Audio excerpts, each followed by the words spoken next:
Hello, I'm back with another excerpt from the Neville Reader, which is all of Neville Goddard's books in one. Today I'm going to be looking at a section from The Law and the Promise called The Law, and it's something that I personally have struggled with for many years before it finally clicked for me, is this first sentence.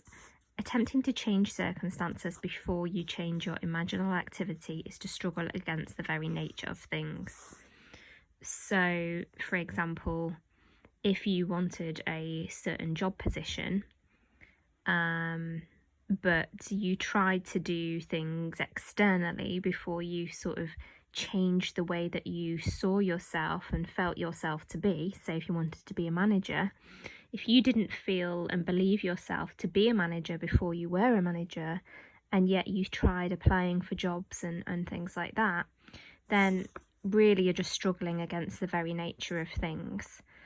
Likewise, if you wanted to buy a new house, if you didn't feel that you had that property already and it was the ideal property for you, you could be searching and end up like how I did, frustrated and stressed for many years, because you're doing so much externally. You're trying to force things without first going within and changing your beliefs and self-concept and really sort of dwelling in that feeling. And this is what Neville says. He says there can be no outer change until there is first an imaginal change. So unless you have that imaginal change within, everything you do is just a futile readjustment of surfaces. So the 3D isn't actually where things happen. It's like I said before, it's from the imagination that life comes through you. So once we imagine the wish fulfilled and feel the wish fulfilled, we bring a union with that state, with that. It's almost like a vibrational resonance, like a harmonic resonance. If you think about it like a piece of music, you're vibrating in frequency with that note. And it shows that imaginal change will result in a change of behaviour. So, like going back to that manager example, if you're vibrating at that manager level, you'll feel and believe yourself to be a manager in your mind, and you're dwelling in that state, you'll naturally change your behaviour. And I've noticed that myself when I've done it.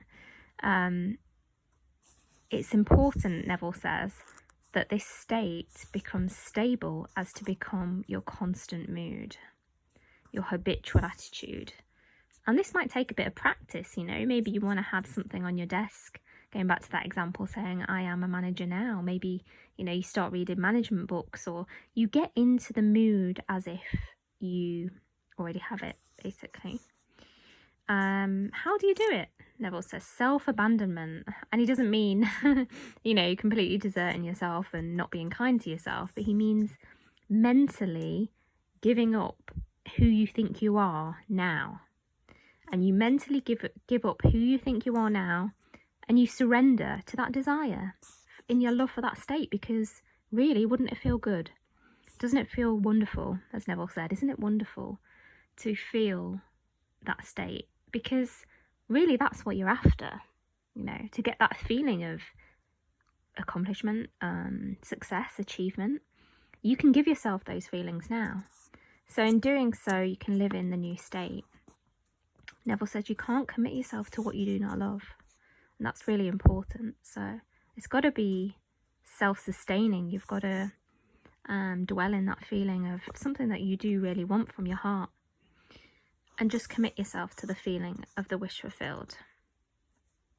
Hope this helps.